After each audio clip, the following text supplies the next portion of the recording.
Yes, there's no doubt that there's a negative side to success. A lot of entrepreneurs and business owners talk about success and the positive of success, and I've heard terms such as success breeds success, success begets success, and success leads to success, and all those types of derivations and sort of words. But there is also a viewpoint that success can lead to failure, and success begets failure. And the reason why that's the case is sometimes it leads to complacency, it leads to overconfidence, it leads to individuals thinking that they don't need to strive anymore, thinking that they're number one and they'll remain that, and everything will remain the same.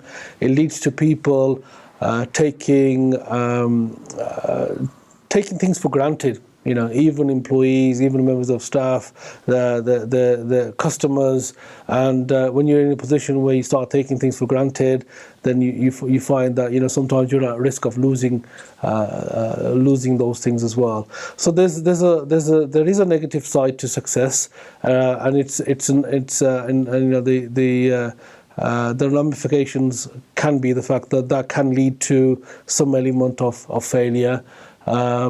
Which then sometimes has to have a knee-jerk change or reaction to actually get that organization back into a position. So very much in terms of organizations lowering their guard, having an element of that hunger, a loss of hunger in terms of actually going out and going for opportunities. There's going to be some opportunities that organization or that individual may not go for, may not strive for, and at times it's being more selective on certain things. It's also really at times taking your eye off the ball and moving away from the main thing being the main thing. So these are some of the potential negatives. We start looking at our past. So a lot of this is about the glory from the past and living from the past, and you'll notice that in the language of the individuals, in the language of the organizations, it's really more about selling their history and their past rather than their innovation or their differences now. And what you'll find is that there's a mindset of really thinking that the past or the successes of the past can be extrapolated. And one of the things that I've noticed is that particularly with individuals as well as organizations, they attribute the success to their own merit.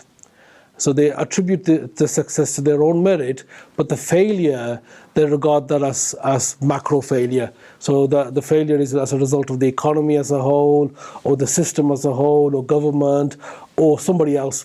And that's the difference in terms of the mindset, and you'll see it with organizations, you'll see it with people. It's the attribution, the actual basic attribution of that actual success or the failure, where they don't have ownership or accountability or responsibility for it, and it's in a mindset of really blame, excuses, and denial.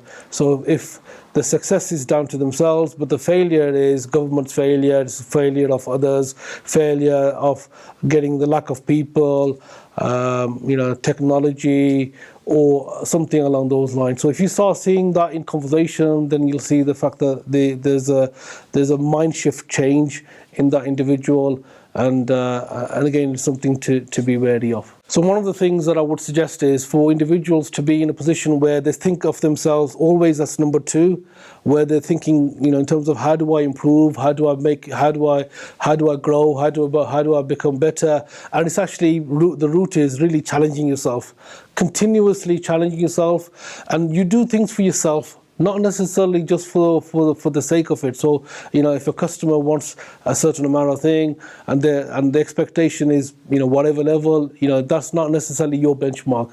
So my advice generally is people who are hungry, they do it for their own satisfaction.